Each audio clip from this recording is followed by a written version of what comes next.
Here we go, friends.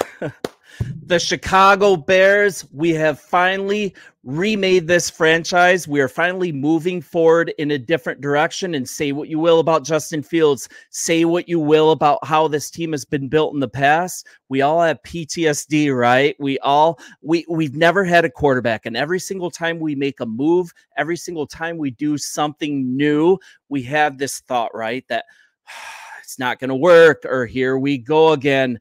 You know what? This is something brand new. This is something that we've never had. The consensus #1 pick in the draft, Caleb Williams. You guys, this is so good. Joe, I'm so glad you're here. Make way for the new Kings of the North. Yes, Game of Thrones reference as well. Deserved is way welcome here, man. Who else we got? Future Super Bowl MVP. I hope you're right, Joe. I hope you're right. This looks really good, man. And the funny thing too, yeah, facts, Joe, facts. Paul, what do you have to say? Lovey owed us for when they gave up the Super Bowl to the Colts. Absolutely right. Thank you for this pick, Lovey Smith. And hey, what do you guys think about this pick? Is there still hangover from Justin Fields? Let's wish him well in Pittsburgh, man. And you know what's great? He looks absolutely ecstatic to join this team. I think that's him hugging his girl there. I don't care about the pink phone, man. Welcome to Chicago, Caleb. And if we are ever talking about like something that's actually cool, the very first thing that you look at, like watching him play, it's almost like watching a savant at work. It's just absolutely crazy. He's one of the most exciting quarterback prospects in recent memory, and it's just he's just so versatile. He's just so versatile. You guys, let me know what you think. I am incredibly excited.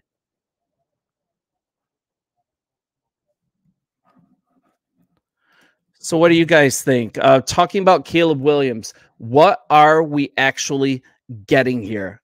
Like, let's talk about what we're actually getting here. And I would argue that he is one of the most exciting quarterback prospects in recent memory. If you look back at the last 2 draft classes, I think it's pretty evident that he would have been the #1. I think he would have been the #1 draft pick in the last 2 years as well. I mean, he has been groomed since high school to be exactly where it's at, and he has worked his butt off to get here. Even his outfit, how he's dressed, he looks like he is here for some serious business, and he is a Chicago Bear. So let's look at what we're actually looking at here. I think he's got high-end physical traits, right? Top shelf production over the last 3 seasons, going all the way back to when before USC, when he broke it, when he beat out Rattler, right? And took the starting job, and he never looked back. He's just fantastic. His style, his arm angle throws that look almost impossible. It looks like a lot of Mahomes there. It makes you sit up in your chair, right? He's very difficult to defend. He could be the next NFL superstar, but his style, it also comes with a couple of big question marks, and we're going to get into some of those. He has below average height, right? But he has a thick, muscular build. He has an absolute rocket launcher for an arm. His arm talent, that is his defining feature. He can throw frozen ropes, right, to all 3 levels of the field. He flashes touch on deep shots. He can get the ball where he wants it to go pretty much from any platform. He plays off balance. He falls away. He almost gets tackled. He even jumps up in the air. He's able to whip the ball downfield with velocity. I like to joke around, if you guys are Napoleon Dynamite fans, that he has a little bit of Uncle Rico in him. He has a little bit of Patrick Mahomes in him. It's just so much fun. It's just absolutely so much fun. And I'm so glad he's here with us.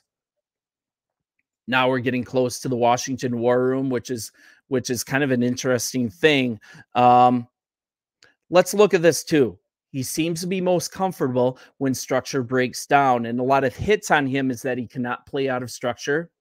If you actually go through the film, I think it was Windy City Gridiron might have been, they posted a whole 20 minutes of him playing within structure. And I think that's absolutely not true.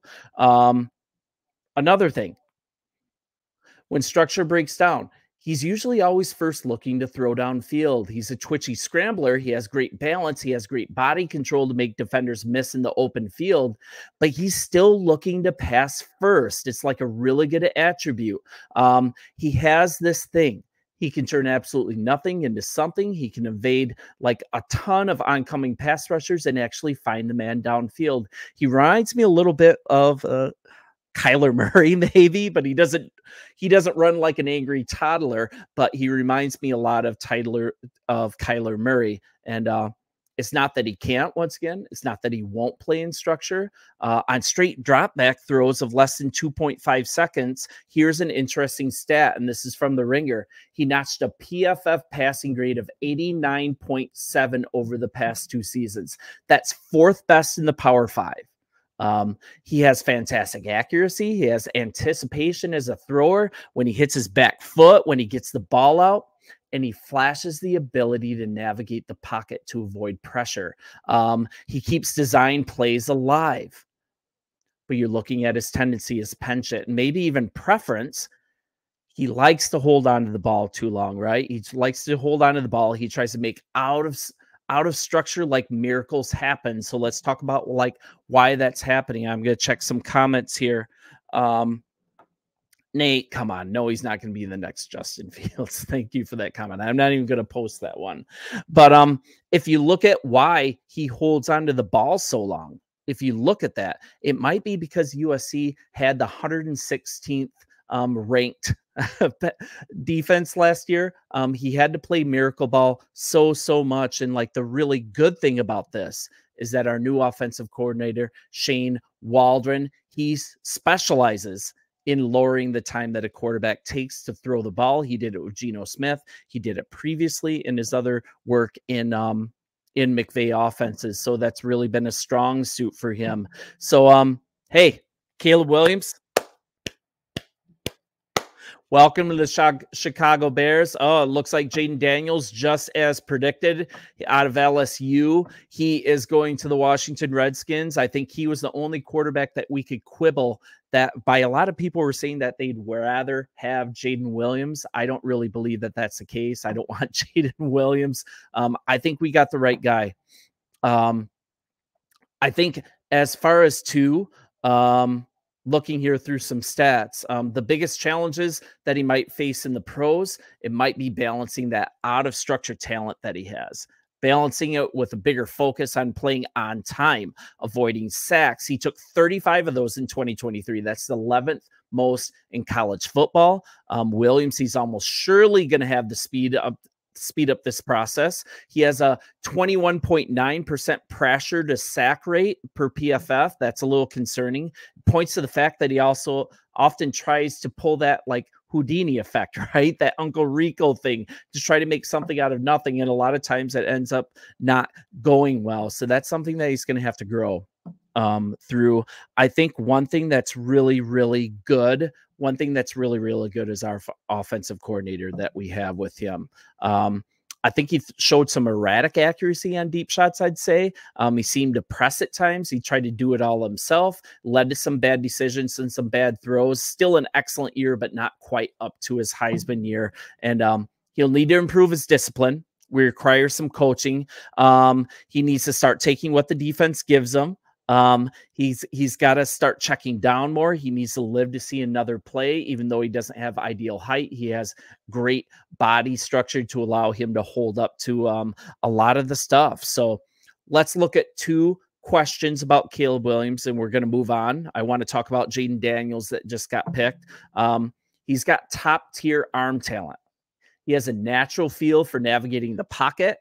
He's able to keep a play alive very easily when structure breaks down. I think that's when he's a special playmaker. Let's look at the reason why he could fail. He doesn't play on time consistently enough. He leans too much on his improvisational talent, I would say. But all those things that can be coached, all of those things can be absolutely helped if our defense doesn't make him have to play hero ball. And man, I think it's a really good pick. I think it's just a really good choice, and I'm happy about it. You guys, I'm going to start talking about it, and you guys let me know what you think. Let me absolutely know when you think.